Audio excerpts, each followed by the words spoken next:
At the next general election, the battle for who runs the country is said to be between Labour and the Conservatives. But each individual constituency has separate, unique contests. One of these will be the Scarborough and Whitby constituency, which has in the past been held either by Labour or the Conservatives. As in all parts of the UK, for various reasons, many people are changing their voting habits. In Scarborough, there has been a sea change, as most up-and-coming party is now the Green Party. Let's look at the facts. For many years, voters often used to say, "I'd vote for the Green Party if I thought they could win." In the Stepney ward in 2003 election, 17% voted Green, and in a by-election in 2005, 20% voted Green. In the following year, 2006, a further by-election took place. The Labour and Conservative votes slumped, and Jonathan Dixon won the seat with 28%, becoming the first ever Green councillor in Scarborough.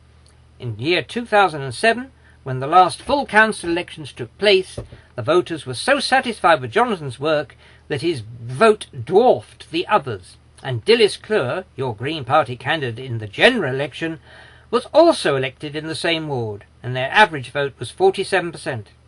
In a stunning victory in the Hertford ward by-election last August, a third Green Party councillor was elected. He trounced the ruling Conservative Party by winning 67% of the vote. After this amazing victory, the Green Party had more seats than the Labour Party, and a sea change in the cabinet took place, resulting in a rainbow cabinet, including one Green councillor. Green Party councillors work hard for their ward residents, and people tend to switch their votes to Green once they see the benefits. In all levels of elections, the Green Party has been making steady headway. General elections 1997 to 2005, their vote has risen by 37%. In the Euro elections, the Green vote in Scarborough area has nearly doubled from 1999 to 2009, and in the county elections, whilst the Green vote was around 6% for some time, in 2009 it nearly doubled to almost 12% in Scarborough. So why have so many people been turning to vote Green? The Green Party holds some regular services once a month, when Green councillors can be contacted to talk over problems. The Greens do their best to help iron out local disputes. Green Party issues regular newsletters to their wards telling them what has been happening and what their councillors have been doing. Green Party councillors act according to Green principles but do not have a party whip, so they are more independent than councillors from other parties.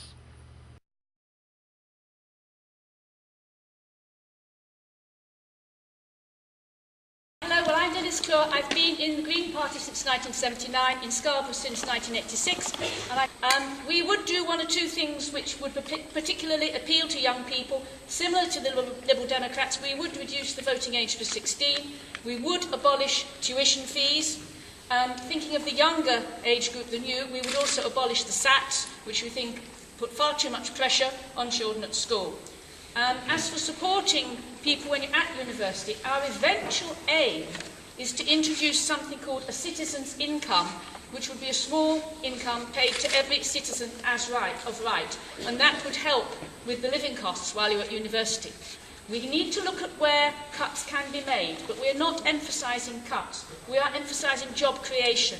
We want to invest in 1 million green jobs and training places, in renewable energy, insulation, public transport, waste management and social housing. We think these are very important. We'd invest at this right at the beginning if we had a Green government.